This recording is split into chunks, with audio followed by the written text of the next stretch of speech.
Selamat siang pemirsa Liberty. Pada siang hari ini Liberty kembali bertemu dengan beliau Kanjeng Gusti Pangeran Haryo Puger, budayawan Keraton Kasunanan Surakarta Diningrat, sekaligus putra dalem Sinuwun Pakubono ke-12 Keraton Kasunanan Surakarta Diningrat, yang juga adik kandung dari Sinuwun Pakubono ke-13. Kali ini Liberty akan menyoal masalah malam tahun baru Satu Suro yang akan datang. Jih Gusti, Ya. malam Satu Suro itu gimana nih? Ya, kalau Satu Suro ini kan menyambut tahun baru Jawa. Jih. Kenapa tahun baru Jawa? Karena ini sejarahnya adalah ketika Raja Mataram yang ketiga, yaitu Sultan Agung, itu mencanangkan untuk merubah sistem penanggalan dengan rotasi dari matahari dan bumi, notabene-nya pada waktu itu Saka. Ini dirubah dengan gaya Islam, yaitu dengan mengubah rotasi bulan dan bumi. Pokok dasarnya adalah meniru Arab atau hijrah.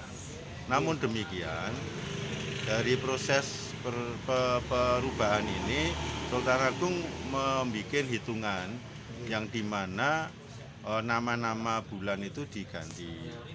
Jadi bulan pertama di hijrah itu diganti dengan Suro. Nah, tanggal 1 Suro ini sudah menjadi tanggal Jawa. Itu dimulai tidak pada tanggal 1. Jadi perjalanan Saka mulai tahun 1554 masuk tahun 1555 itulah sudah dikatakan tahun Jawa. Jadi tahun Jawa mulai dari tahun 1555 melanjutkan tahun Saka. Itu. Nah, inilah maka di Satu Suro ini diperingati untuk menyambut tahun baru Suro ini, atau tahun baru tanggal 1 Jawa di bulan Suro ini, dengan gaya nyenyuwun atau ritus, atau memohon kepada Tuhan. Nah, kalau Satu Suro yang sekarang ini itu adalah Satu Suro yang sudah berbeda. Kenapa? Karena kira pusaka ini tidak pada Satu Suro sebetulnya. Ini momentum baru tahun 72 masa Soeharto. Nah, ini kenapa? Karena pada waktu itu dianggap ini ada sesuatu yang perlu di branding. Jadi pada waktu itu PB12 melihat sebenarnya kira pusaka itu kalau di keraton itu Kamis, ya, malam Jumat. Itu hanya keliling baluarti dalam istilahnya. Ada 2 baluarti, dalam dan luar. Jadi kalau dalam itu yang dalam beteng itu, lalu yang dalam. Kalau yang luar itu mulai dari Gladak ke kanan sampai ke Nonongan, balik lagi, itu baluarti luar namanya. Itu yang dibuat itu. Nah, itu kenapa demikian? Karena pada waktu itu PB12 melihat kirap yang Kamis itu sudah masyarakat sudah nggak mudeng, kasihan ini. Kalau nggak mudeng, ini menjadi sebuah kegiatan yang bisa menjadikan pemahaman yang keliru. Nah, kalau pemahaman jadi keliru, nanti bisa tidak cocok dengan predikatnya keraton sebagai kerajaan Islam. Ya, kenapa pusaka disembah-sembah kan gitu mindsetnya, padahal tidak. Ini adalah sebuah pengingat bahwa bagaimana Allah itu memerintahkan kamu harus mengamankan dirimu, negaramu. Nah, dengan demikian kamu harus bikin senjata. Lah, pusaka itulah senjata pamungkas untuk menangkal emosi musuh.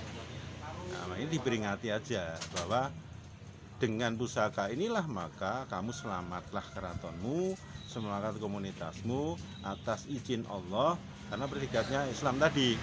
Dengan ini ngilingi aja bahwa kamu harus tetap melakukan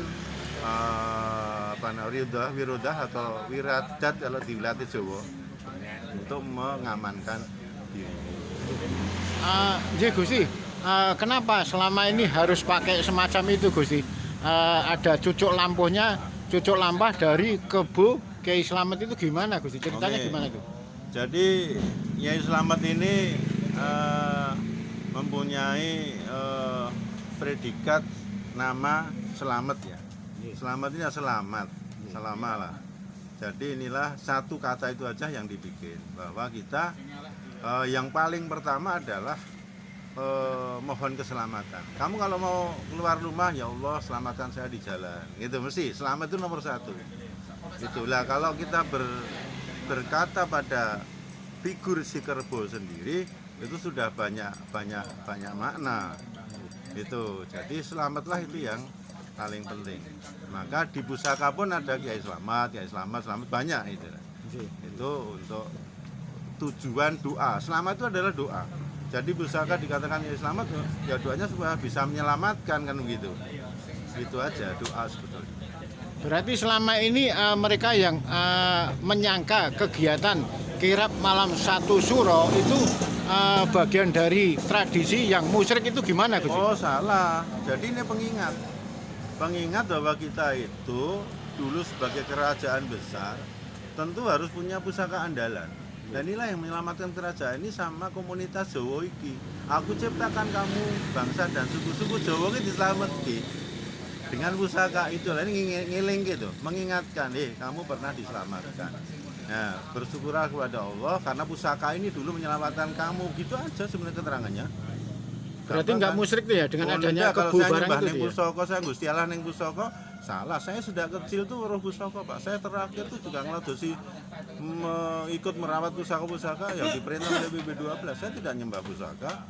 Saya menghormati itu karya leluhur yang dimana dulu untuk menyelamatkan komunitas semua ini. Sebagai andalan senjata dia Iya termasuk itu ya? toh. Kalau masa saya pawe 10 Oktober nganggo tank itu mau nyembah tank kan enggak. Itu tank itu nyelamatin bangsa Indonesia kan gitu. Ji. Sama ya. Ya, Ji. Oke. Terima kasih Gusti. Ya. Demikian wawancara Liberty dengan beliau Kanjeng Gusti Pangeran Haryo Puger dari budayawan Keraton Kasunanan Surakarta Diningrat di angkringan wedangan Plengeh yang ada di Kampung Batik Lawian Solo.